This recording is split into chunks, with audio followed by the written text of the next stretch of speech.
Oke, baik anak-anak. Sebelumnya, Assalamualaikum warahmatullahi wabarakatuh. Waalaikumsalam warahmatullahi wabarakatuh. Selamat pagi anak-anak, sehat semua? Alhamdulillah. Pada pertemuan kali ini ada yang tidak berangkat atau berangkat semua? Berangkat semua. Alhamdulillah. Berarti nggak ada yang sakit ya? Oke, baik. Jadi sebelumnya Bapak itu sudah memberikan materi pada pertemuan sebelumnya. Ada yang ingat materinya apa? Materinya Toharoh. Ya, betul sekali. Nah, pada waktu itu Pak Guru sudah menyampaikan materi terkait Toharoh. Nah, sekarang Pak Guru mau menyampaikan materi terkait adil. Ya, anak-anak sekalian. Nah, di sini Pak Guru mau menyampaikan ini materinya ya, yaitu adil. Oke, sebelum memulai pembelajaran pada kali ini, alangkah baiknya kita membaca basmalah bersama-sama. Bismillahirrahmanirrahim. Oke, baik ya. Pak Guru langsung menyampaikan materinya. Oke. Baik anak-anak, memahami sikap adil, adil adalah sikap memperlakukan setiap orang sesuai dengan hak dan kewajibannya, serta tidak membeda-bedakan. Sikap adil sangat penting untuk menciptakan kerukunan. Ya tentu, karena adil ini memberikan sebuah kedamaian dan hubungan yang baik dengan orang lain. Seperti itu ya. Nah, untuk poin-poin adil itu ada apa aja sih? Nah, ini anak-anak. Yang pertama yaitu ada hak yang sama. Nah, kalau adil itu harus sama enggak, Fandi? Sama, betul. Sama ya, Nurul? Ya, betul. Nah, hak yang sama ini setiap orang berhak mendapatkan perlakuan yang setara tanpa diskriminasi. Nah, kewajiban sesuai kemampuan yang selanjutnya. Tugas dan tanggung jawab diberikan sesuai dengan kemampuan masing-masing. Jadi, tidak berat sebelah begitu. Nah, yang terakhir yaitu menciptakan kerukunan. Ya tentu, dari sikap adil ini Hana, itu akan menciptakan sebuah kerukunan. Gitu ya Faris? Nah, sikap adil ini menjaga keharmonisan dan kedamaian dalam hubungan antar manusia. Next, Pak Guru lanjut aja. Ini ada studi kasus, Pak Guru mau membagi dua kelompok kecil. Nah, kelompok yang pertama yaitu beranggotakan Fandi, Nurul, Febi, sama Atoy. Nah, kelompok yang kedua yaitu ada Rusyan, Sanas, sama Pipi, dan Hana. Begitu ya, kelompok kedua. Oke, dari studi kasus pertama, Pak Guru mau bacakan. Ibu guru membagi tugas sesuai kemampuan siswa. Yang pandai matematika mengerjakan soal, yang pandai menulis membuat laporan, yang pandai berbicara mempresentasikan hasil. Menurut kelompok 1, kira-kira ini termasuk tindakan adil atau tidak adil? Siapa yang mau jawab? Oh ya, Nurul. Itu tidak adil. Tidak adil. Tidak adil ya. Yang kelompok 1. Oke. Karena tugasnya ini untuk kelompok 1. Ini tugasnya 1. Pandi, salah ya? Salah ya. Oke. Gimana Pandi? Adil, Pak. Adil. Oke, betul sekali ya Fandi ya. Nah ini Mbak Nurul, ini termasuk untuk studi kasus yang adil gitu ya. Nggak apa-apa Mbak Nurul, ya. Beri tepuk tangan buat Fandi. Oke, selanjutnya ya untuk kelompok 1. Kasus kedua, bermain bola, Roni hanya memilih teman yang pandai bermain bola. Dan tidak memberikan kesempatan pada teman yang kurang pandai untuk ikut bermain begitu. Kira-kira dari kelompok 1 lagi nih, siapa yang mau jawab? Saya, Pak. Oke, Nurul mau mencoba lagi. Ini tidak adil. Tidak adil. Ya. Betul, beri tepuk tangan.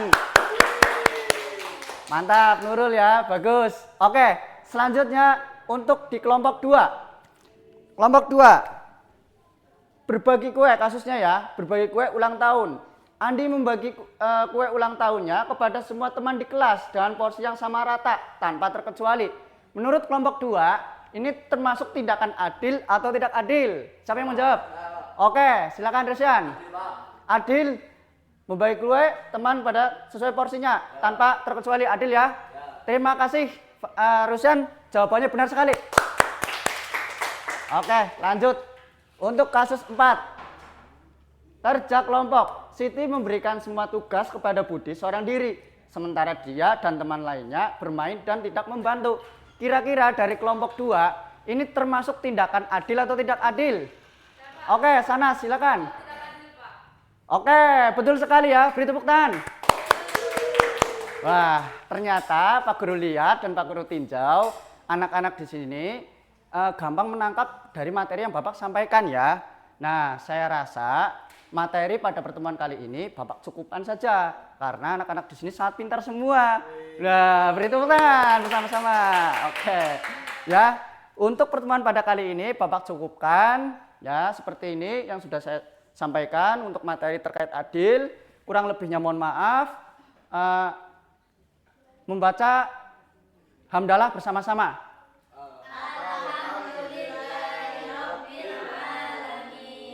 Baik, Bapak tutup ya. Kurang lebihnya mohon maaf. Wabillahi taufik wal hidayah. Wassalamualaikum warahmatullahi wabarakatuh.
Baik, selamat pagi anak-anak. Pagi.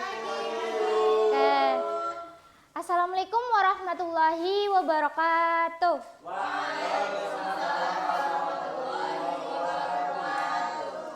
Di sini sehat semua? Atau yang alhamdulillah. Hari ini hadir semua? Nihil?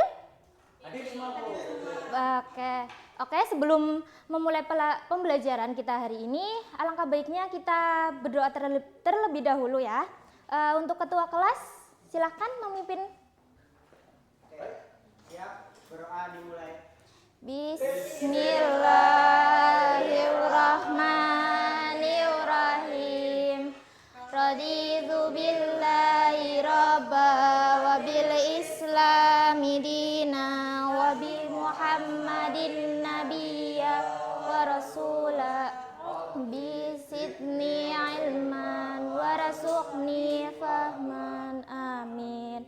Oke, baik anak-anak, kita hari ini akan mempelajari tentang Al-Kulliyatul Al-Khamsah. Ada yang tahu nggak Al-Kulliyatul Al-Khamsah itu apa? Nggak tahu. Oke. Nah, jadi pengertian Al-Kulliyatul Al-Khamsah. Nah, yang pertama itu Al-Kulliyatul. Nah, jadi Al-Kulliyatul itu adalah prinsip dasar. Nah, Al-Khamsah sendiri itu artinya 5. Nah, jadi Al-Kulliyatul Al-Khamsah itu artinya 5 prinsip dasar hukum yang bertujuan untuk kemaslahatan dan menghindari kerusakan atau mafsadat. Nah, dalam usul fikih tersendiri itu pemeliharaan maslahat dan penghindaran mafsadat dikaitkan dengan 5 hal pokok. Nah, yang pertama itu agama, jiwa, akal, keturunan, dan harta benda. Oke, kita memasuki 5 prinsip utama Al-Kulliyatul Al-Khamsah. Nah, yang pertama itu hifdun ad-din. Nah, yang artinya menjaga agama. Jadi menjaga agama ini melindungi dan memperkuat keyakinan serta praktik keagamaan. Oke. Nah, yang kedua itu hifdun an-nafs, menjaga jiwa. Jadi, menjaga jiwa ini itu kayak menjaga keselamatan kita, kesehatan kita, dan nyawa manusia. Nah, yang ketiga itu ada hifdun al-aql, yang artinya menjaga akal.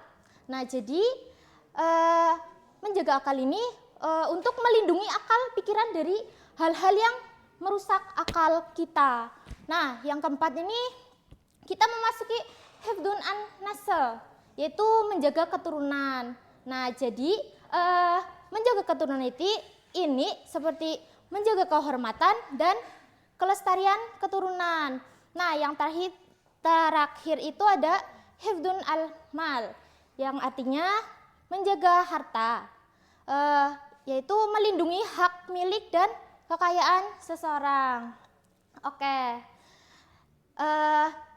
Ada yang bisa menyebutkan apa tidak dari salah satu dari kalian dari kelima prinsip tadi cuman menyebutkan salah satu? Saya, Bu. Oke, Nurul, bagus. Ada hifdzuddin yang artinya menjaga agama. Bagus banget. Nah, iya. Jadi, hifdun ad-din itu menjaga agama ya. Nah, oke. Selanjutnya itu ada kalau kita menjaga kesehatan dan keselamatan diri itu termasuk menjaga apa? Saya. Oke, Itu termasuk buat menjaga jiwa. bagus banget Mbak Atuy. Jadi menjaga jiwa kita ya, agar kita menjaga keselamatan diri kita, kesehatan diri kita, dan nyawa sesama manusia. Oke. Selanjutnya kita memasuki penerapan dalam kehidupan sehari-hari. Nah, yang pertama itu ada hifdun ad-din, yang artinya menjaga agama. Semisal kita seperti menjalankan ibadah 5 waktu, yaitu sholat atau puasa. Nah, secara konsisten dan menghindari hal-hal yang dilarang syariat. Nah, yang kedua itu menjaga jiwa dan akal. Nah, jadi kita seperti hidup sehat, aman, terus menuntut ilmu dan menghindari minuman keras serta zat berbahaya. Nah, yang ketiga itu menjaga keturunan. Nah, jadi kita itu untuk membangun keluarga melalui pernikahan yang sah dan menjaga kehormatan diri. Nah, yang terakhir itu menjaga harta. Jadi kita itu bekerja secara halal dan menghindari riba serta praktik keuangan terlarang. Oke.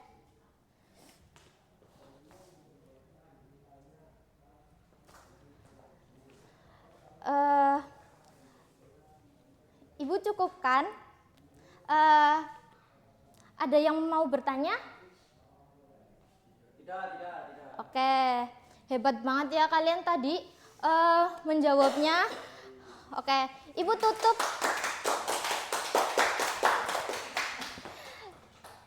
Baik, jika tidak ada yang bertanya, Ibu tutup.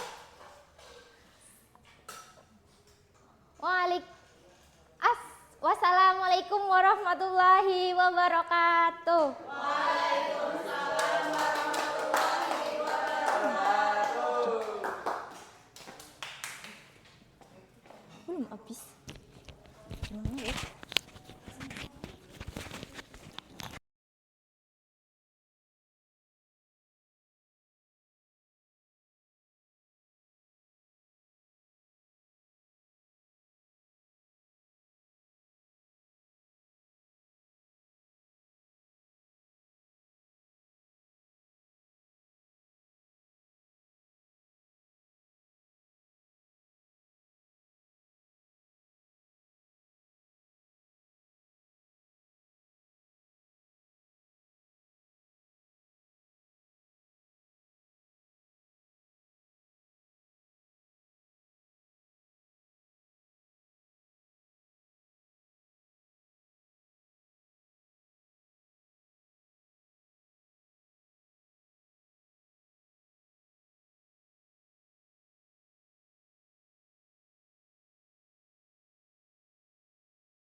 Cek, cek. Cek. Gerak.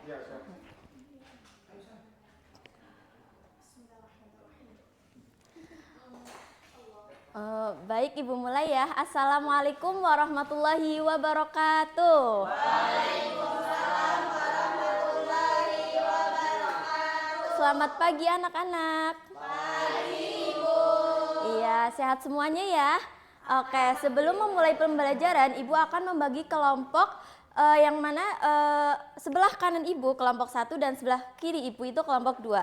Oke, jadi Ibu akan membagikan lembar diskusi kalian ini untuk kelompok 1 dan ini untuk kelompok 2. Nah, jadi sebelum memulai diskusi, Ibu akan menjelaskan dulu ya materi tentang hari ini.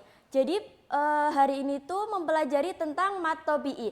Nah, jadi mat tobi'i itu secara bahasa adalah panjang. Secara istilah itu memanjangkan bunyi atau suara bacaan menurut kadar atau ukuran tertentu. Nah, mat tobi'i itu dibaca sepanjang 2 harokat atau 1 alif. Oke, nah huruf mat tobi'i itu ada 3 ya. Yang pertama itu ada alif, wawu, dan ya.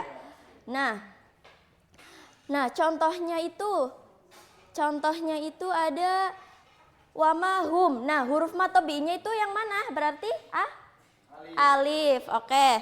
Terus contoh dari mat wawu. Nah, mat wawu itu huruf mat tobi'inya yang mana?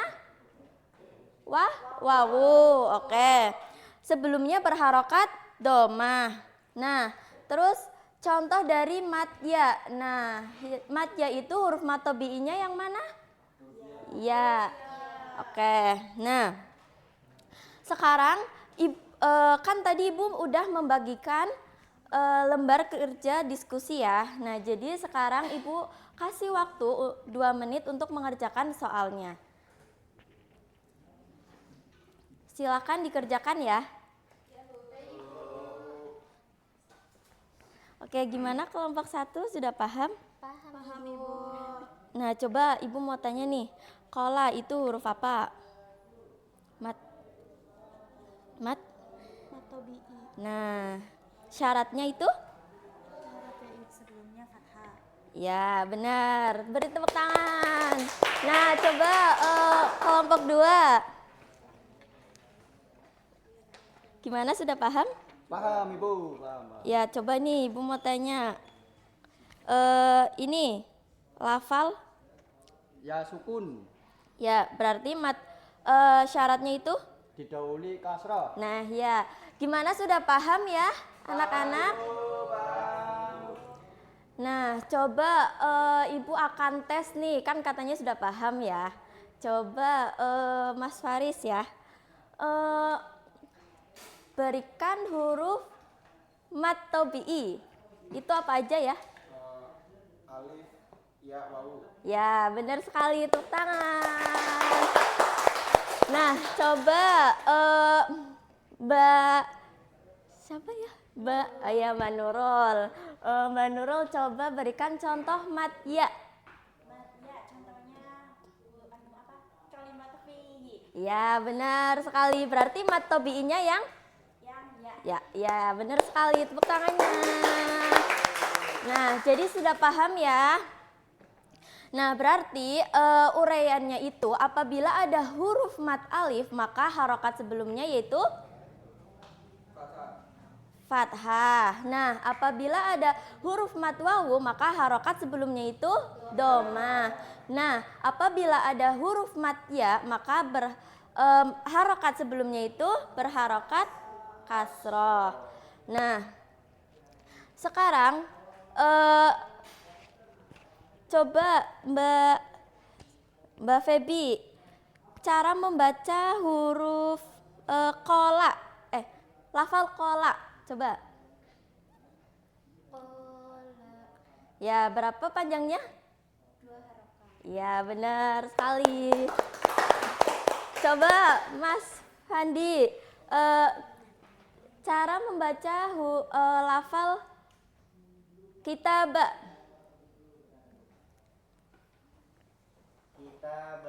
Ya, panjangnya berapa harokat? 2. Iya, benar sekali. Tepuk tangannya.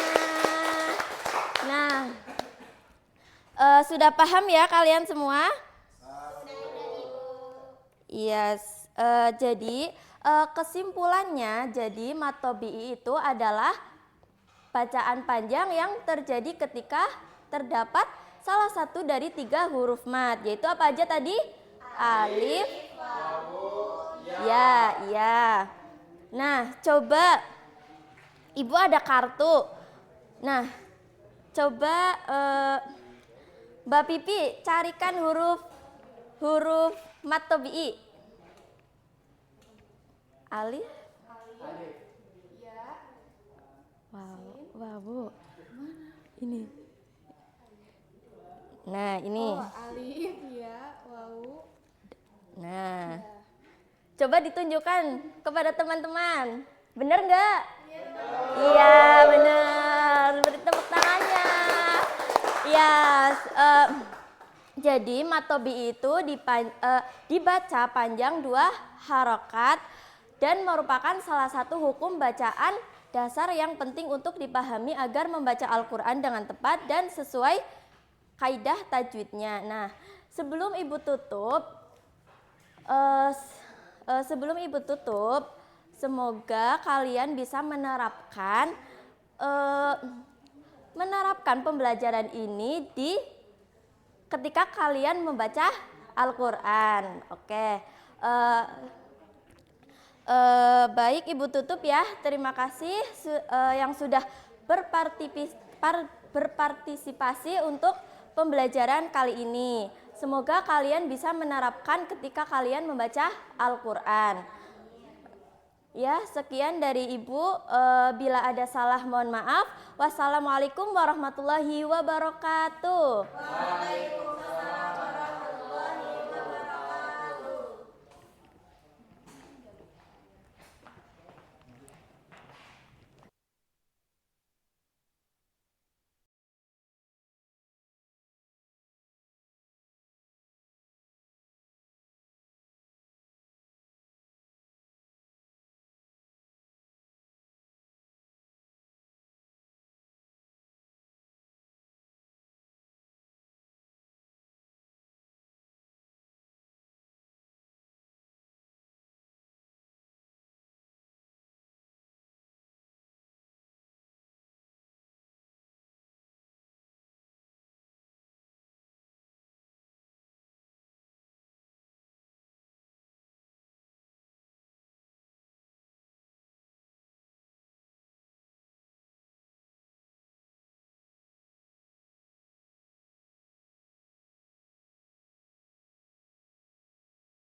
Oke, bismillahirrahmanirrahim. Assalamualaikum warahmatullahi wabarakatuh. Waalaikumsalam warahmatullahi wabarakatuh. Bagaimana kabarnya teman-teman hari ini? Baik, Pak. Sudah pada sarapan nih belum? Sudah. Oh, alhamdulillah ya, ada yang udah sarapan dan masih ada yang belum juga ya. Dan teman-teman, pada kali ini itu ada yang lagi sakit atau ada yang lagi nggak enak badan? Gak ada, Pak. Sehat semua ya? Sehat semua, Pak. Alhamdulillah. Oke, teman-teman di sini udah tahu belum ini? Hari ini kita mau belajar apa? Belum tahu. Oh, belum tahu ya? Nah, oke, kalau belum tahu, teman-teman, untuk kesempatan pagi hari ini, tuh teman-teman nanti akan belajar tentang tajwid, khususnya mengenai hukum nun sukun dan tanwin, mengenai bacaan idhar halki dan idgham bihuna. Nah, oke, selanjutnya untuk pengertian idhar, teman-teman ya. Jadi idhar itu adalah apabila ada nun sukun atau tanwin bertemu dengan salah satu 6 huruf yang ada di bawah ini. Ada 6 huruf idhar ya teman-teman. Bisa dibaca apa aja nih? Hamzah, ha, ain, ha, Ghoin, Kho. Oke, pintar. Nah, jadi ini semua itu huruf-huruf idhar ya. Ada berapa huruf idhar? Oke, pintar. Nih, di sebelahnya itu ada contoh, salah satu contoh huruf idhar. Yang pertama ini, coba Mas Rehan, bisa baca ini? Bisa. Gimana bacanya, Mas? Oke, pintar. Jadi ini huruf idharnya mana? Huruf idharnya itu A, bukan? Alif. Oke, pintar. Jadi ya pintar, Mas Rehan. Tepuk tangan dulu, tepuk tangan. Nah, masih ingat kan? Berarti huruf bacaan idhar itu ketika ada nun mati bertemu dengan 6 huruf hijaiyah ini itu dibacanya jelas ya, teman-teman. Oke, selanjutnya ada contoh lagi nih. Coba siapa yang bisa bacakan? Mas Pandi, baca ini. Min Hakim. Oke, pintar. Huruf idharnya yang mana? Coba. Ha. Oke, pintar. Tepuk tangan lagi.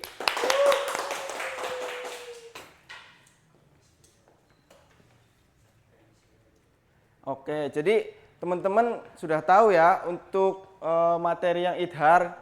Jadi idhar itu artinya apa ya, teman-teman? Oke, idhar itu artinya jelas ya. Terus selanjutnya ada materi tentang idgham bihuna ya. Jadi idgham bihuna itu apabila ada nun sukun atau tanwin bertemu dengan huruf 4 ini di bawah. Ada berapa ini hurufnya? Coba ada yang bisa hitung ada berapa? 4. Apa aja hurufnya dibaca? Oke, pintar. Kalau mau disingkat itu yanmu, biar gampang ya. Jadi kalau teman-teman susah buat ngingetin, bisa disingkat aja biar gampang. Singkatannya itu yanmu ya. Ini ada contohnya. Contohnya coba bacakan, Mbak Febi, coba. Mai yakulu. Oke, pintar. Jadi ini huruf idghamnya yang mana? Nun. Ya. Oke, pintar. Bagus, Mbak Febi, tepuk tangan dulu. Selanjutnya ada contoh lagi idgham bihunah. Ya, masih di idgham bihunah ya. Ini bacaan apa coba Mbak Hana? Ini. Contoh yang nomor 2 dibaca coba. Min waro. Gimana bacanya? Ulangi. Miu. Min waro. Oke, pintar. Huruf idghamnya yang mana? Yang nun. Wawu. Oke, pintar. Tepuk tangan lagi. Satu lagi ya, ini contoh huruf idghamnya. Coba bacain lagi ya. Coba Mbak Pipi, coba baca contoh yang ketiga.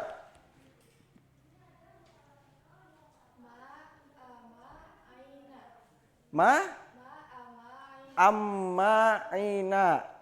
Oke, nggak apa-apa. Nanti belajarin lagi ya. Barangkali belum bisa ini dipahami, nanti bisa dibaca lagi ya. Jadi ini huruf idghamnya yang mana? Oke, pintar. Tepuk tangan lagi.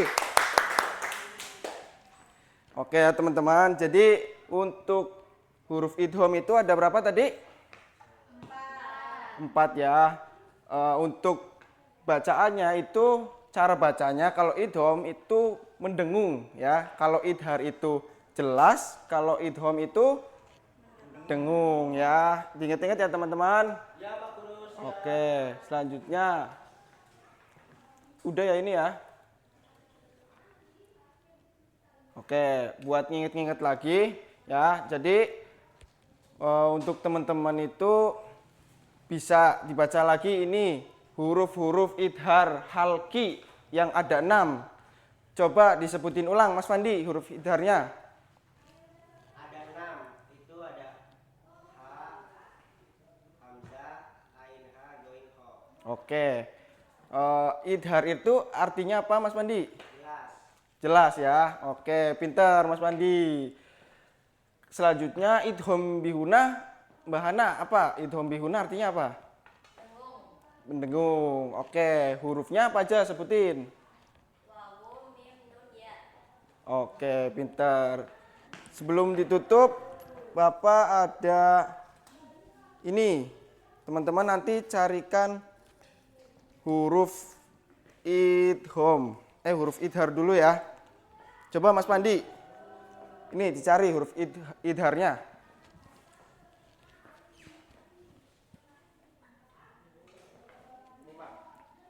Oke. Ini semua ya huruf idhar ya. Ya. Oke Mas Pandi, terima kasih. Oke, bener nggak ini teman-teman huruf idhar? Benar. Bener ya? Oke, terima kasih Mas Pandi ya. Oke, saya rasa, Bapak rasa untuk pembelajaran hari ini kita cukupkan dulu ya.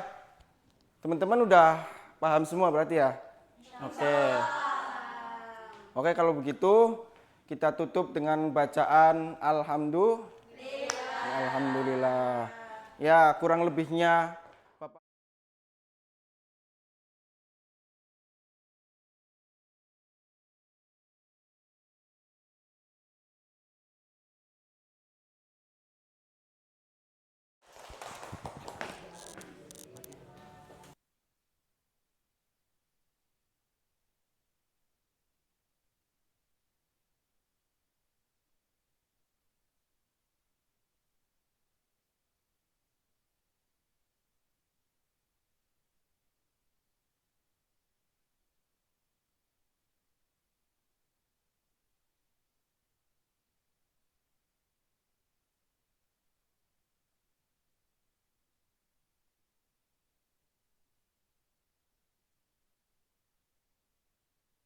Assalamualaikum warahmatullahi wabarakatuh anak-anak.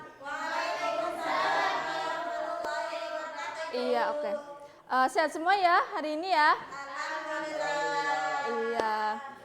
Sebelumnya Ibu mau absen dulu ya, mau absen dari Mbak Nurul. Hadir Ibu. Oke. Mbak Febi, Hadir Ibu. Mbak Atuy, Mbak Sarah, Hadir.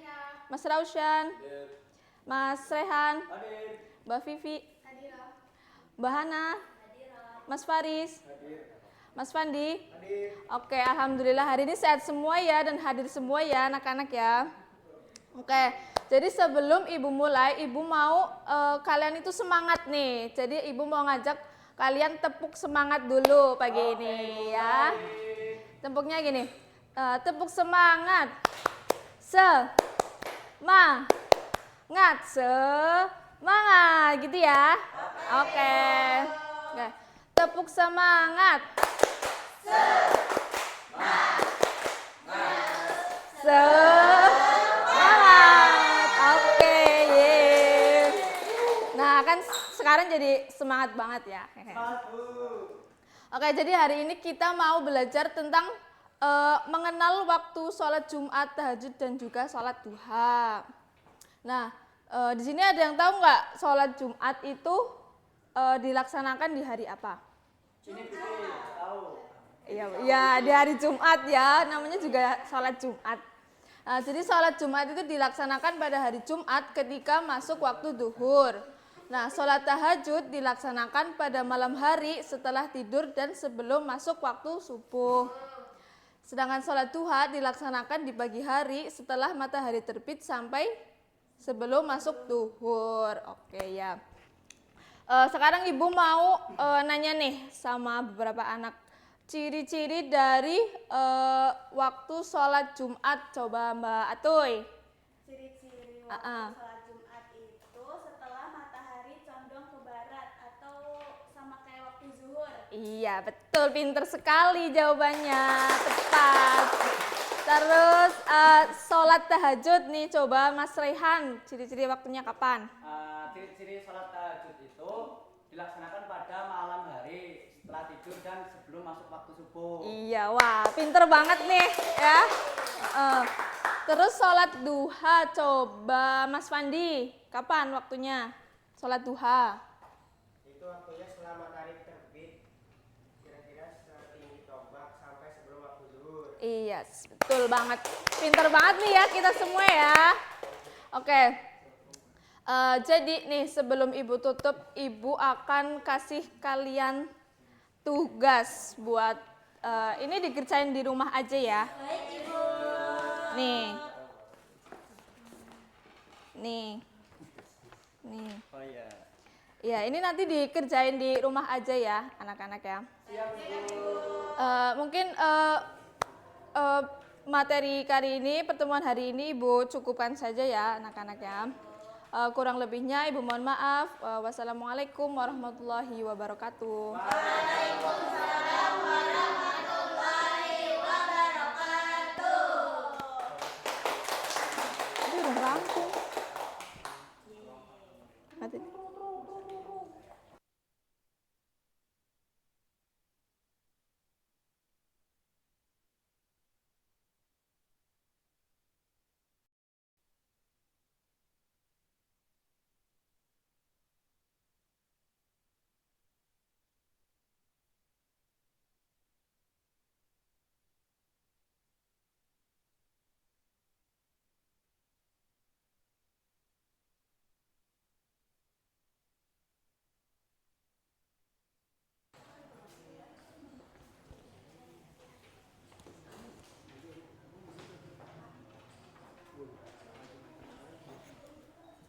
Ya, bismillahirrahmanirrahim. Assalamualaikum warahmatullahi wabarakatuh. Waalaikumsalam warahmatullahi wabarakatuh. Bagaimana kabarnya anak-anak hari ini?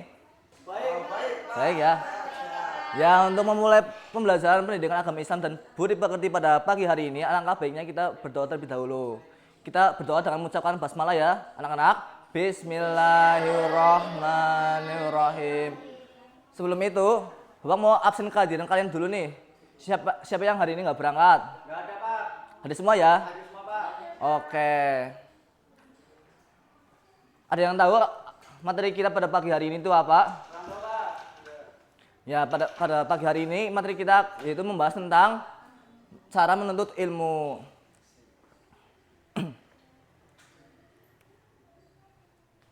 Nah, tujuan pembelajaran pada pagi hari ini diharapkan anak-anak semua setelah pembelajaran ini bisa mengetahui firman Allah tentang mencari ilmu, hadis Rasulullah, dan tahu apa itu contoh-contoh perilaku semangat mencari ilmu.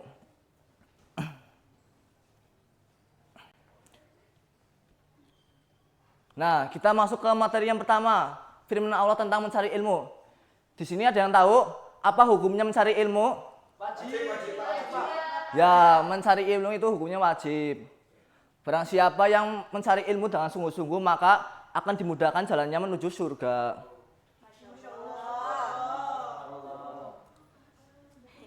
Nah, hal ini tertuang dalam firman Allah di Quran Surat Al-Mujadilah ayat 11 dan Quran Surat Az-Zumar ayat 9.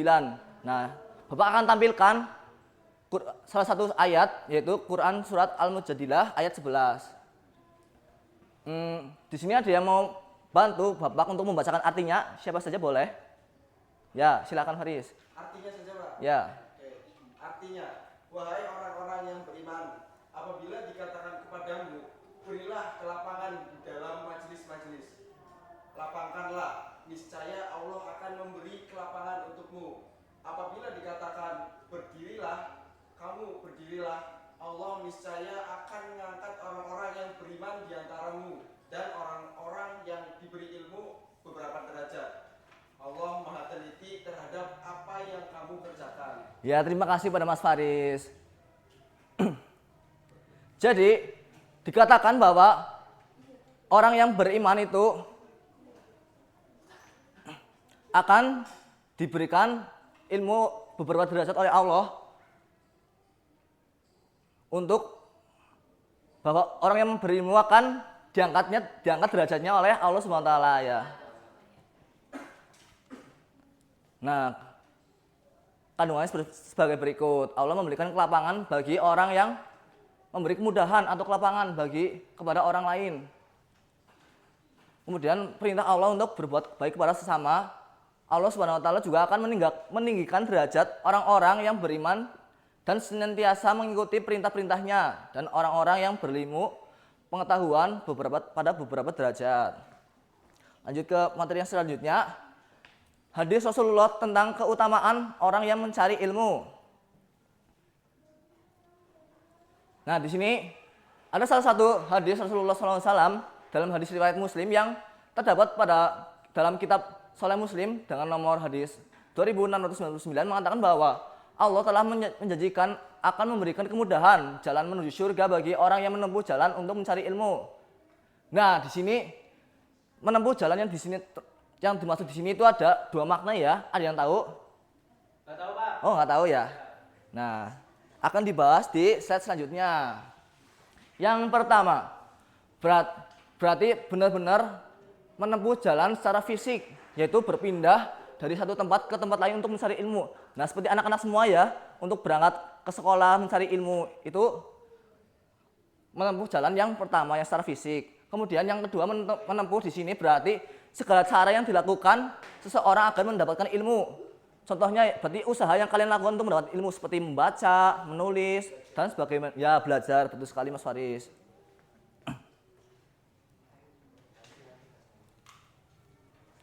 Nah, di sini ada perilaku semangat untuk mencari ilmu. Teman-teman bisa simak ya, supaya takutnya nanti ada tugas. Nah, Bapak minta kalian hafalkan, ya paling tidak 3 lah buat kalian belajar sendiri nanti ya. Bapak kasih waktu 1 menit untuk menghafal, cukup? Cukup ya? Oke, hafalkan 3 saja nggak Bapak?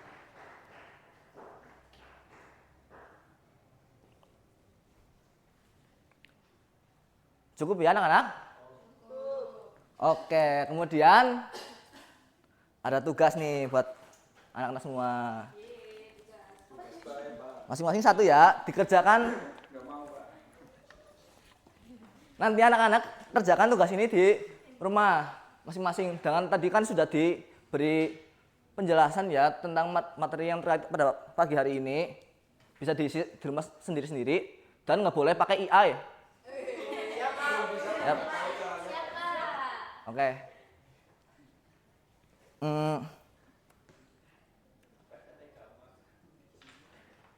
Nah, sebelum masuk ke kesimpulan, Bapak mau merangkum nih. Tadi kan kita sudah belajar tentang yang pertama apa? Ya, mencari ilmu, ya membahas tentang Al-Qur'an ya. Kemudian tentang hadis dan kemudian yang 3 tadi contoh-contoh penerapannya ya. Kemudian masuk ke kesimpulan. Di sini ada yang mau menyimpulkan apa saja yang sudah kita bahas pada hari ini? Ya, Pak. Ya, boleh, Fandi.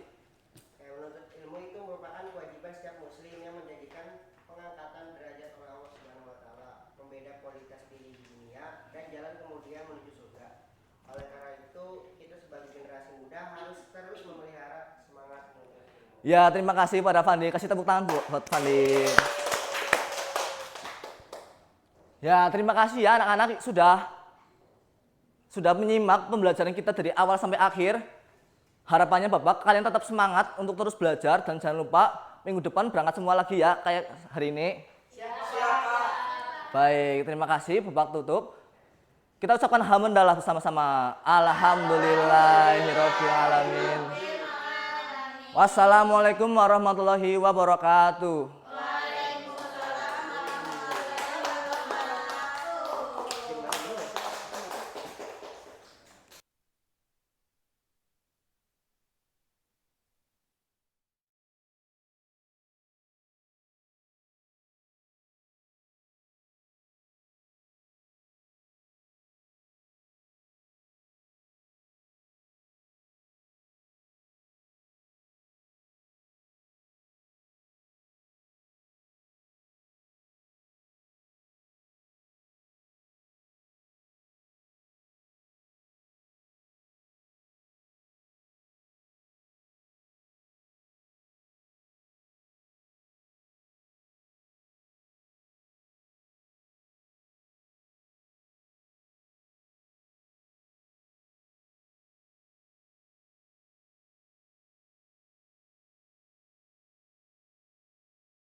Assalamualaikum warahmatullahi wabarakatuh.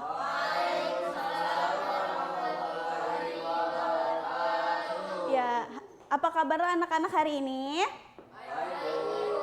Masih semangat kan buat belajar? Jadi sebelum kita memulai pembelajaran kita pada hari ini, alangkah baiknya kita membaca basmalah bersama-sama. Bismillahirrahmanirrahim. Nah, sekarang coba dilihat kanan kirinya teman-temannya tuh pada datang semua enggak hari ini? Datang. Oke, baik. Nah, sekarang hari ini kita akan membahas materi tentang mengenal kitab-kitab Allah dan cara menerapkan imannya dalam kehidupan kita. Nah, jadi pertama itu ada pengertian beriman kepada kitab-kitab Allah. Nah, sebelum itu kita tuh harus memahami dulu nih apa makna iman sebelum kita menerapkannya ke kehidupan sehari-hari kita. Nah, jadi iman itu artinya adalah percaya, meyakini. Nah, jadi kalau kita beriman kepada kitab Allah ini sama aja kita meyakini dengan sepenuh hati bahwa Allah ini menurunkan kitab-kitabnya sebagai petunjuk bagi manusia dalam menjalani kehidupan. Nah, beriman kepada kitab-kitab Allah ini merupakan salah satu dari rukun iman yang ketiga. Nah, jadi dari kita meyakini kitab-kitab Allah ini kita itu benar-benar membenarkan ajaran Islam yang terkandung di dalam itu. Nah, selanjutnya beriman kepada kitab Allah ini ada dalilah di dalam Al-Qur'an pada surat An-Nisa ayat 136. Nah, di sini siapa yang mau baca nih artinya? Ya, coba silakan Ben Nurul. Wahai orang-orang yang beriman, tetaplah beriman kepada Allah dan Rasulnya dan kepada kitab yang diturunkan kepada Rasulnya serta kitab yang diturunkan sebelumnya. Oke, baik. Beri tepuk tangan. Ya, jadi makna ayat ini itu memerintahkan untuk umat Islam ini beriman kepada Allah, kepada Rasulnya, terus sama kitab-kitab yang telah Allah turunkan, seperti itu ya. Nah, jadi selanjutnya ini ada kitab-kitab Allah dan Rasul penerimanya. Nah, kitab yang wajib kita imani, yang kita percayai itu ada 4. Siapa yang mau bacain kitab-kitab ini? Kitab apa aja? Saya Ibu.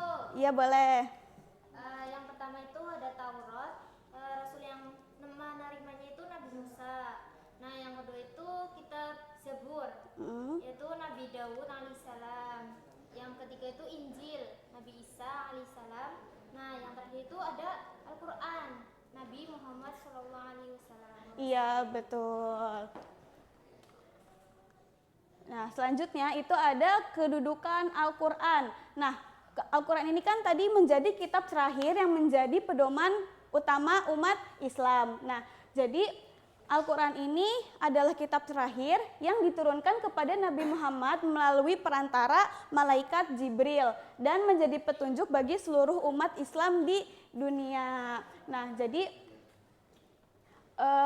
kedudukan Al-Quran ini bisa jadi petunjuk hidup bagi manusia, habis itu bisa pedoman membedakan yang mana yang benar, yang mana yang salah. Habis itu Al-Quran ini juga penyempurna kitab-kitab sebelumnya dan menjadi sumber ajaran Islam, seperti itu. Nah, yang kelima itu ada sikap berterima kasih, sikap beriman kepada kitab-kitab Allah. Nah, iman ini dibuktikan melalui sikap, kebiasaan, dan perbuatan. Contohnya rajin membaca Al-Quran, habis itu kita mengamalkan Al-Quran ini di dalam kehidupan kita. Nah, habis itu kita berkata, bertutur, berperilaku baik. Habis itu kita juga memahami isinya, memahami isi Al-Quran, dan kita juga harus menghormati antar pemeluk agama lain. Nah, yang terakhir ada hikmah beriman kepada kitab-kitab Allah. Nah, hikmahnya ini bisa meningkatkan keimanan kita dan ketakwaan kita kepada Allah. Habis itu kita juga bisa mengetahui perintah, larangannya Allah itu kayak gimana. Habis itu kita juga bisa menumbuhkan sikap saling toleransi, saling menghargai, seperti itu ya. Iya, Ibu. Jadi di sini ada yang mau bertanya? Nah, karena nggak ada yang mau bertanya, sekarang Ibu ya yang nanya ke kalian. Coba Mas Fandi, Ibu mau nanya, kitab Zabur ini diturunkan kepada Nabi siapa? Nabi Daud, Bu. Iya, betul sekali. Beri tepuk tangan. Nah, selanjutnya siapa yang bisa jawab? Kitab Al-Quran itu diturunkan kepada Nabi siapa? Saya, Bu. Siapa? Nabi Muhammad SAW, Bu. Ya, betul sekali. Beri tepuk tangan sekali lagi. Nah, jadi kita tuh harus beriman kepada kitab-kitab Allah, karena beriman kepada Allah ini bukan hanya meyakini keberadaannya, tapi juga menjadikan Al-Quran ini sebagai pedoman dalam hidup kita. Nah, jadi sebelum Ibu akhiri pelajaran kita pada hari ini, Ibu akan memberikan tugas kepada kalian. Ini dikerjain di rumah ya. Jadi nanti di pertemuan selanjutnya itu kalian bawa, oke?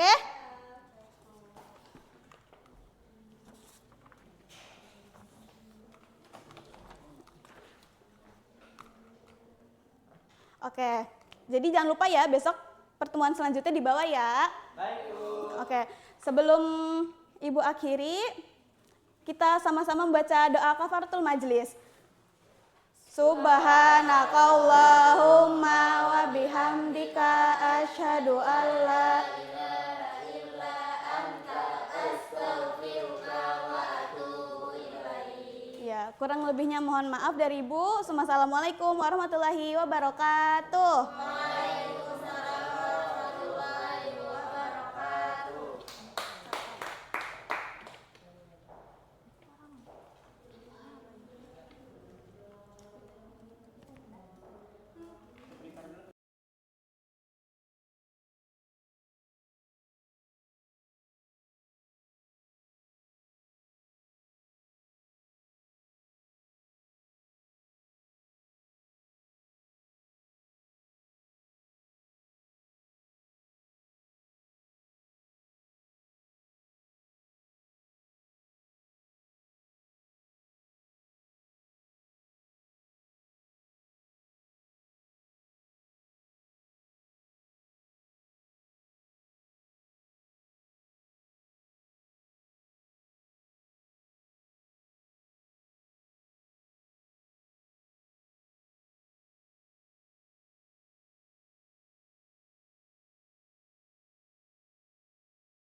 Assalamualaikum warahmatullahi wabarakatuh. Waalaikumsalam warahmatullahi wabarakatuh. Bagaimana kabarnya hari ini anak-anak?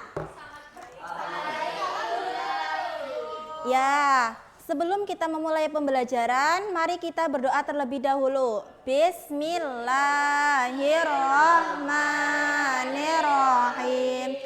Raditu billahi rabba wa bil islami dina wa bi muhammadin nabiyya wa rasula rabbi zidni ilma warzuqni fahma amin. Nah, sekarang Ibu mau tanya, hadir semua hari ini? Alhamdulillah hadir semua, berarti nihil ya. Nah, sekarang Ibu minta kalian perhatikan gambar di depan. Nah, jadi Ibu mau tanya nih, apakah setelah kita meninggal nanti ada kehidupan selanjutnya setelah kematian? Nah, iya betul sekali. Jadi setelah kehidupan nanti kita selesai di dunia, nanti akan juga ada kehidupan yang namanya di akhirat. Nah, sekarang Ibu juga mau tanya, kalau semua yang kita lakukan di dunia ini akan dipertanggungjawabkan, apakah kalian akan melakukan segala hal dengan sesuka hati? Tidak, betul sekali. Jadi kita harus tetap berhati-hati dalam bertindak sebelum melakukan sesuatu. Nah, jadi sekarang kita akan belajar tentang meyakini hari akhir dengan mawas diri.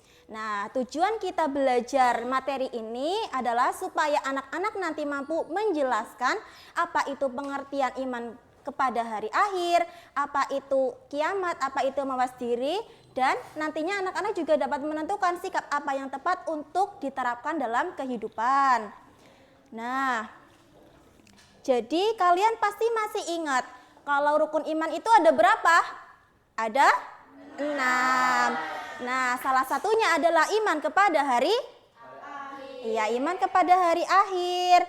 Nah, oleh karena itu hari ini kita akan memperdalam kalau keimanan kepada hari akhir ini dapat kita terapkan dalam kehidupan sehari-hari untuk supaya kita dapat lebih berhati-hati dalam bertindak.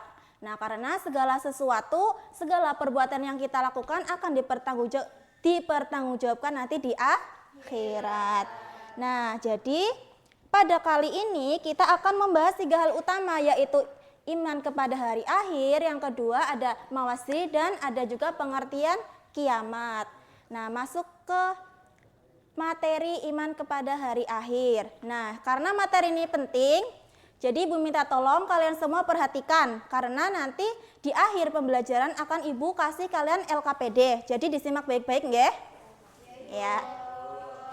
Oke, jadi yang pertama, iman kepada hari akhir adalah meyakini bahwa hari akhir pasti terjadi dan setiap manusia akan mempertanggungjawabkan amal perbuatannya. Nah, kiamat sugro itu adalah berakhirnya kehidupan sebagian makhluk, seperti contohnya itu kematian. Nah, ada kiamat sugro, ada juga kiamat kubro. Nah, kiamat kubro itu adalah hancurnya seluruh alam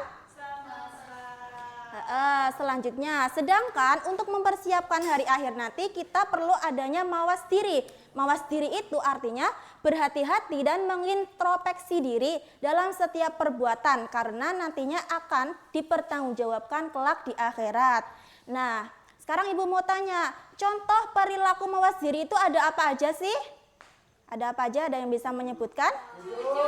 Terus apa lagi? Terus? Terus? Dan yang terakhir, berpikir sebelum bertindak. Nah, jadi untuk evaluasi pada pertemuan kali ini, Ibu akan memberikan LKPD yang nantinya kalian kerjakan di rumah, oke? Oke, Bu. Nah, ini nanti dikerjakan di rumah. Kalau sudah, besok kita bahas dan salah satu dari kalian mempresentasikan. Nah, jadi kesimpulannya, iman kepada hari akhir itu bukan hanya untuk diyakini, tetapi juga untuk diwujudkan melalui perilaku yang baik dan bertanggung jawab. Karena setiap hari adalah kesempatan untuk kita memperbaiki diri sebelum nanti tiba waktunya di hari pertanggungjawabkan. Maka dari itu Ibu minta semoga nantinya kita semua dapat selalu bertindak apa saja dengan melakukan segala sesuatu yang baik supaya nantinya kita semua dapat dimudahkan jalan menuju surga. Seperti itu nggih? Ya, kurang lebihnya dari Ibu mohon maaf. Semoga apa yang Ibu sampaikan dapat bermanfaat untuk anak-anak semua. Kita tutup pembelajaran kali ini dengan membaca hamdalah dan doa kafaratul majelis bersama. Alhamdulillahirabbil alamin. Subhanakallahumma wa bihamdika asyhadu alla ilaha illa anta astaghfiruka wa atubu ilaik. Wassalamualaikum warahmatullahi wabarakatuh.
Oke, baik. Assalamualaikum warahmatullahi wabarakatuh.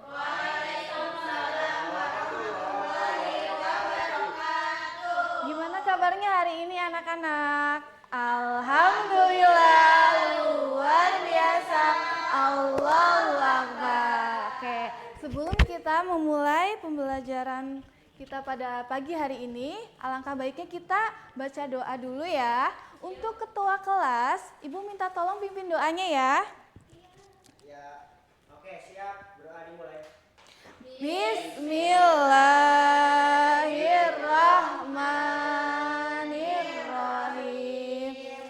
Raditu billahi rabba wa bil islami dina wa bi muhammadin nabiyya wa rasula. Rabbi zidni ilma warzuqni fahma. Amin. Oke. Semoga dengan kita membaca doa pada pagi hari ini, pembelajaran kita dapat berjalan dengan lancar ya anak-anak.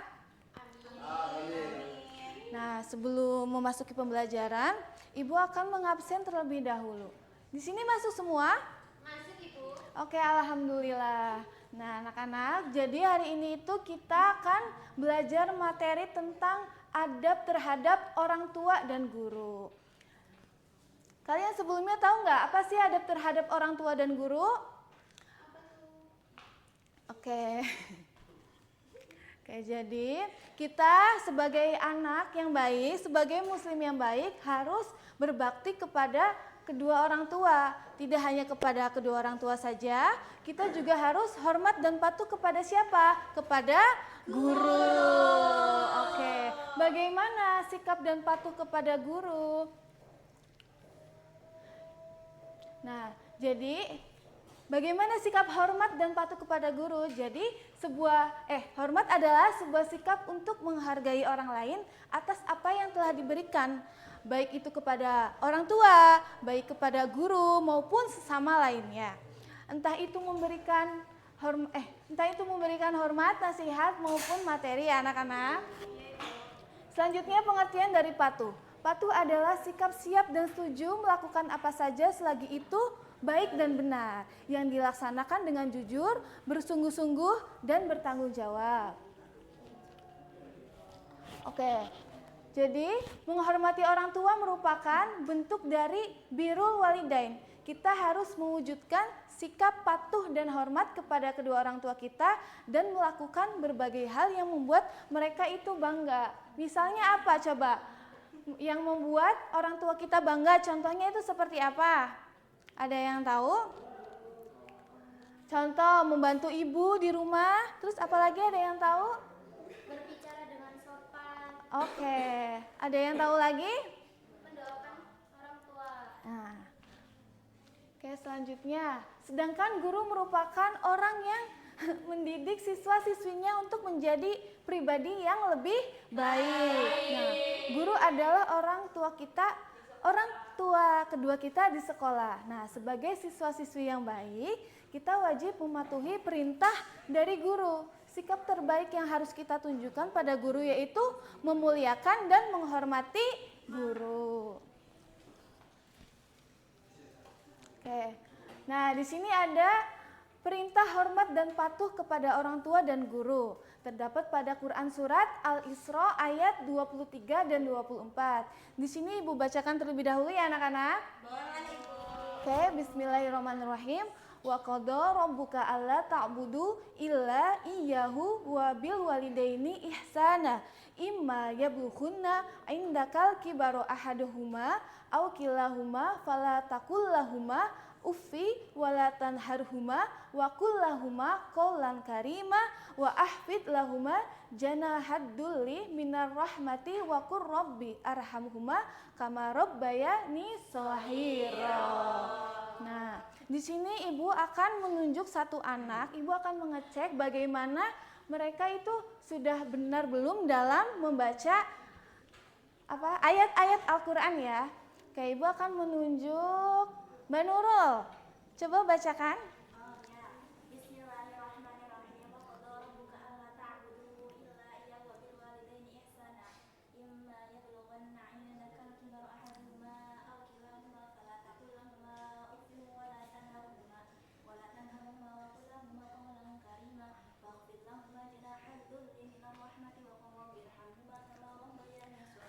beri tepuk tangan kepada Mbak Nurul. Oke, selanjutnya ada yang mau membacakan artinya? Apa Ibu tunjuk lagi nih? Tunjuk aja Ibu. Oke, Mas Rausan, tolong bacakan artinya. Dan Rabbmu telah memintakan supaya kamu jangan beribadah kepada selain Dia, dan hendaklah kamu berbuat baik pada ibu bapakmu dengan sebaik-baiknya. Jika salah seorang di antara keduanya atau kedua-duanya sampai berumur lanjut dalam pemeliharaanmu, maka sekali-sekali janganlah kamu mengatakan kepada keduanya perkataan dan janganlah kamu memberitahu mereka, dan ucapkanlah kepada mereka perkataan yang mulia. Dan rendahkanlah dirimu kepada mereka berdua dengan penuh kesayangan, dan ucapkanlah, wahai Rabbku, kasihilah mereka keduanya sebagaimana mereka berdua telah mendidik aku sewaktu kecil. Oke, baik, tepuk tangan untuk Mas Rausan ya. Oke, selanjutnya itu ada contoh hormat kepada orang tua. Yang pertama, kita harus mencintai dan menyayangi keduanya. Yang kedua ada menaati, menghormati, serta memperlakukan mereka dengan sopan. Yang ketiga, menjaga perasaan keduanya. Oke, selanjutnya ada contoh hormat kepada guru. Ayo kita bacakan bareng-bareng lagi anak-anak. Yang pertama ada Tidak mencari kesalahan dan kelemahan guru. yang kedua, Menjaga adab berbicara. yang ketiga. Salam ketika bertemu. Oke, nah semoga pada pembelajaran kali ini kalian paham ya. Nah, Ibu akan bertanya nih kepada salah satu anak. Coba jelaskan pengertian hormat. Untuk Mbak Hana, coba jelaskan. Hormat adalah sikap atau perbuatan yang menunjukkan rasa penghargaan, lazim, sopan, dan pengakuan terhadap nilai hak atau kedudukan seseorang. Oke, tepuk tangan buat Mbak Hana. Yang kedua, untuk Mbak Feby, coba contoh hormat kepada orang tua yang tadi udah kita bacakan sama-sama. Membantu pekerjaan rumah. Ya. Bicara dengan sopan dan mendoakan orang tua. Oke, tepuk tangan untuk Mbak Feby. Nah, anak-anak, sebelum Ibu tutup, Ibu akan mengasih lembar kerja peserta didik. Buat kalian ya, ini dijadikan PR ya anak-anak. Besok dibawa lagi, besok kita koreksi sama-sama ya. Oke. Nah,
Oke, Assalamualaikum warahmatullahi wabarakatuh.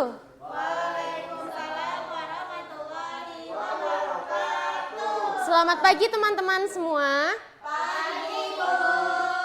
Oke, kembali lagi dengan Ibu Syarah. Ini di kelas 10 IPS 3, mata pelajaran Pendidikan Agama Islam dan Budi Pekerti. Kali ini kita akan bersama-sama belajar mengenai menghindari akhlak dan membiasakan akhlak mangkubah. Betul sekali. Sebelum Ibu lanjutkan ke materi, di sini Ibu ingin bertanya nih, ketika kalian dibully oleh teman sekelas kalian, hal apa yang akan kalian lakukan? Melarangnya, Bu, melarangnya. Oke, betul sekali. Tepuk tangan untuk Mas Wandi. Jadi ketika ada teman yang sedang dibully, kita juga bisa menegur dengan baik agar tidak melakukan hal yang tidak pantas. Oke, lanjut ya.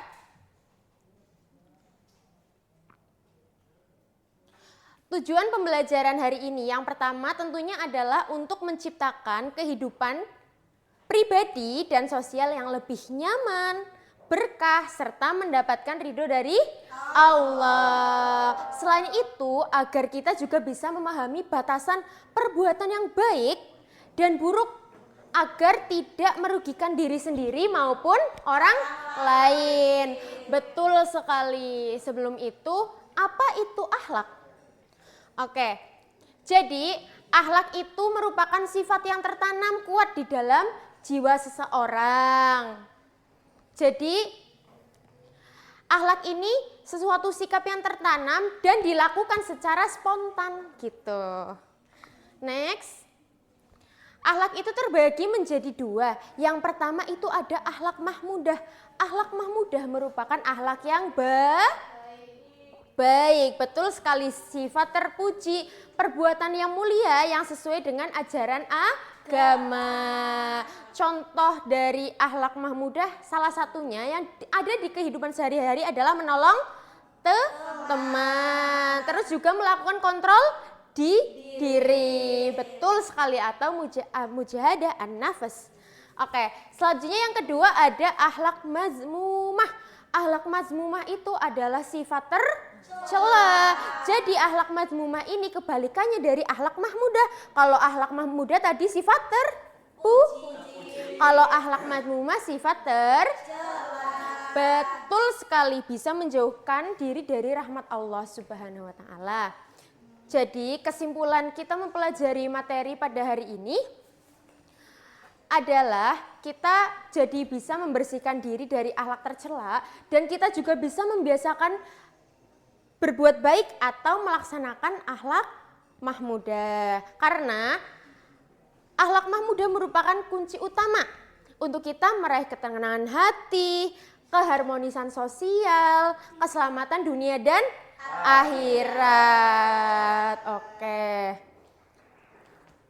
Selanjutnya di sini Ibu akan membagi teman-teman menjadi dua kelompok.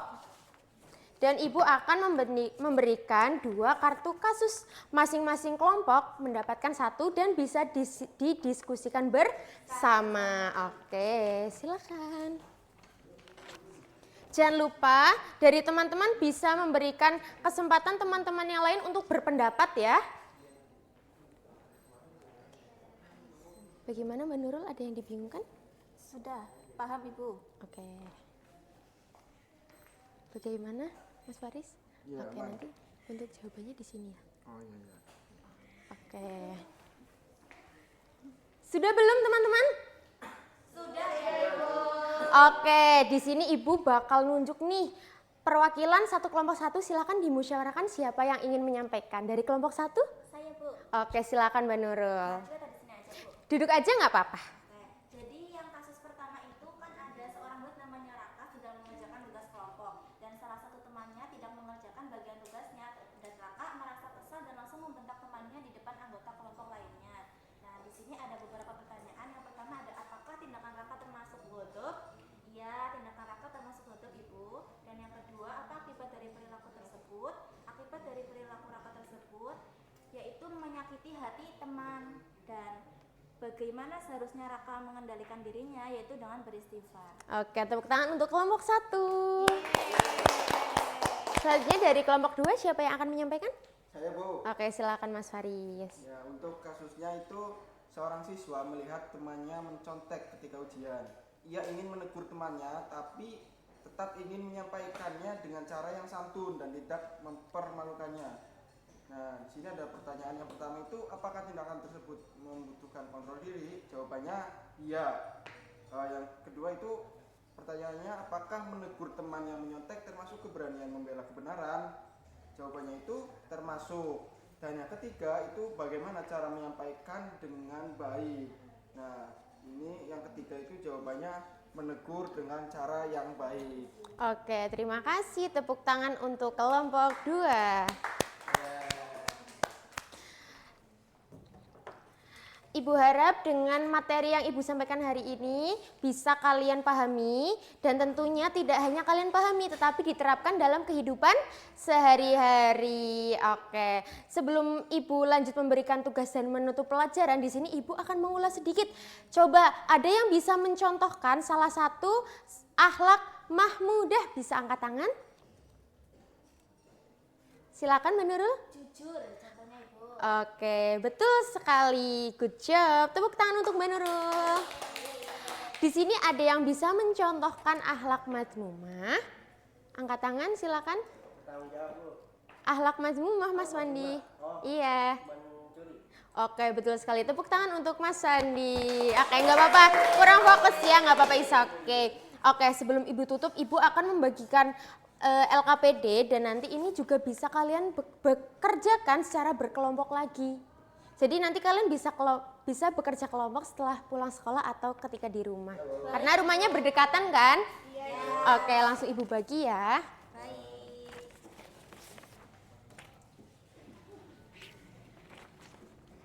Oke, mungkin dari Ibu cukup, kurang lebihnya mohon maaf, ubur-ubur ikan lele. Sampai berjumpa di pertemuan selanjutnya, Le. Wassalamualaikum warahmatullahi wabarakatuh. Waalaikumsalam warahmatullahi wabarakatuh.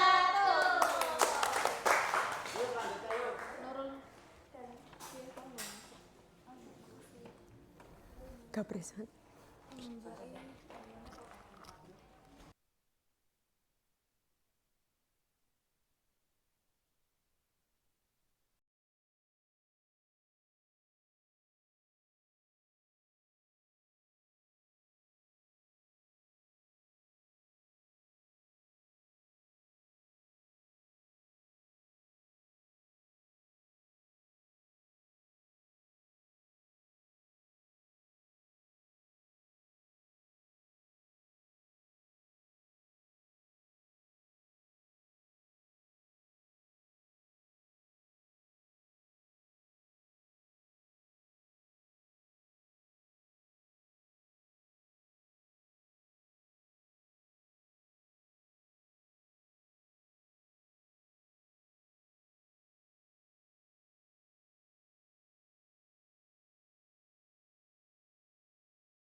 Baik semua. Oke. Sebelum kita memasuki pelajaran, alangkah baiknya kita membaca doa bersama-sama. Doa basmalah dimulai.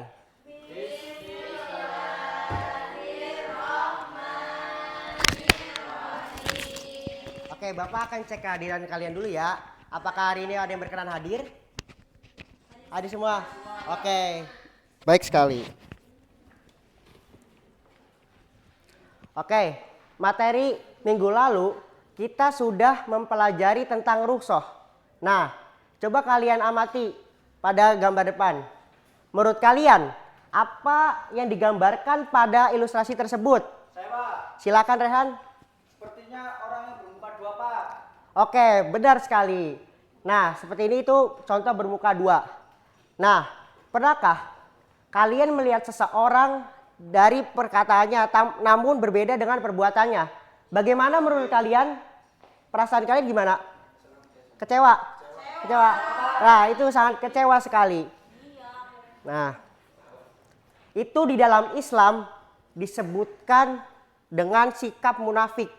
Nah, selain munafik, ada juga dengan keras hati dan keras kepala. Nah, dari acuan tadi, apa yang coba kalian rumuskan? Apa yang dimaksud dengan kata munafik? Saya, Pak. Silakan Nurul. Menurut saya, munafik itu adalah orang yang menampakkan keimanan di depan orang lain, tetapi menyembunyikan pengingkaran di hatinya, Bapak. Oke, baik sekali. Nah, tadi juga disebutkan dari sikap munafik. Nah, kalian harus memahami dari sikap munafik, keras hati dan keras kepala yang meliputi dari definisi, ciri dan dampak-dampaknya. Oke? Oke. Nah, sekarang Bapak akan membagikan kalian kelompok. Kelompok 1 yang terdapat pada kanan Bapak, kelompok 2 yang terdapat pada kiri Bapak.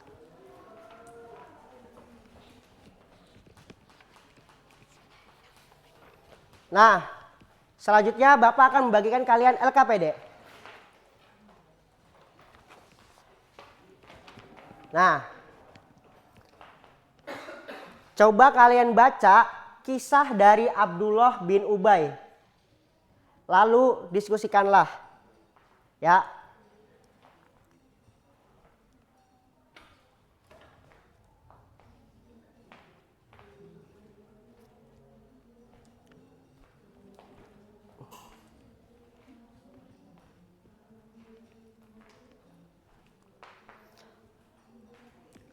Oke, waktu sudah selesai.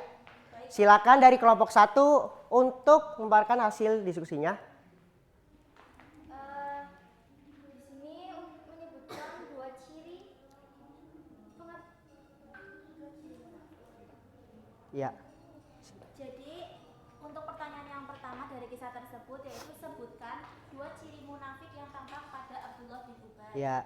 Nah, jadi 2 ciri munafik tersebut adalah yang pertama berkhianat saat dipercaya. Ya. Dia terlihat taat di depan Rasulullah SAW, namun menghasut di belakang. Dan yang kedua yaitu ingkar terhadap kepercayaan yang diberikan. Ia menarik pasukannya saat perang Uhud sehingga melemahkan kaum muslimin. Oke, baik sekali dari kelompok 1. Selanjutnya dari kelompok 2. Pak, izin membacakan Pak. Ya, silakan. Dari kelompok 2 yaitu dampak sikap munafik keras hati dan keras kepala bagi kehidupan sehari-hari. Yang pertama yaitu merusak kepercayaan orang lain terhadap kita. Yang selanjutnya merenggangkan hubungan pertemanan atau kekeluargaan karena sering berbohong atau ingkar janji. Oke, baik sekali. Semua jawabannya sudah tepat. Nah, Bapak ingin memberikan pertanyaan. Nah, dari sikap tadi itu mengapa munafik dinilai paling berbahaya daripada kafir yang terang-terangan? Nah, coba kalian ingat kembali. Tadi sudah dijelaskan munafik itu adalah contoh sikap bermuka dua. Jika seseorang terlihat jelas keburukannya, apa yang sulit bagi kita? Apa yang sulit? Sulit dipercaya. Oke, sulit dikenali ya. Oke. Nah, mengapa sulit dikenali itulah munafik dinilai paling berbahaya. Nah, selain munafik, tadi juga jelaskan keras hati dan sikap keras kepala. Nah, itu dalam jika seseorang yang keras kepala dan sulit menerima kebenaran. Nah, itu sangat dalam sudah terdiri dari sikap-sikap munafik. Itu adalah contoh-contohnya ya. Nah, Bapak ingin memberikan kalian pertanyaan lagi. Bagaimana sikap kalian jika ada teman yang keras kepala namun tetap dalam menjalin silaturahmi? Silakan. Ya. Dari kelompok kita itu, kalau dari saya sendiri, kalau ada orang yang seperti itu kita dengarkan terlebih dahulu. Nah, kalau sudah, lalu selanjutnya kita ajak bicara baik-baik. Oke, benar sekali Faris. Oke, selanjutnya selanjutnya itu ada kesimpulan. Mari kita simpulkan dari materi kita awal. Itu ada pengertian munafik, keras hati dan keras kepala. Ada yang bisa menyimpulkan? Saya Bapak. Silakan.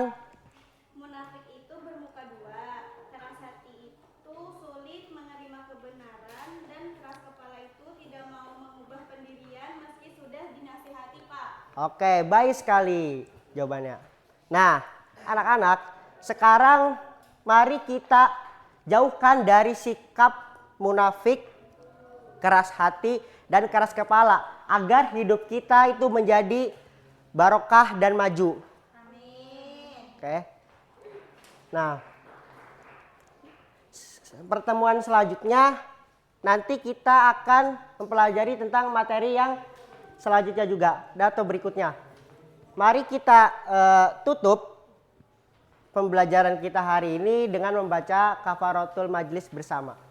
Subhanakallahumma wa bihamdika asyhadu an la ilaha illa anta astaghfiruka wa atubu ilaik. Terima kasih anak-anak atas kerjasamanya atau semangat kalian hari ini. Semoga ilmu kalian mendapat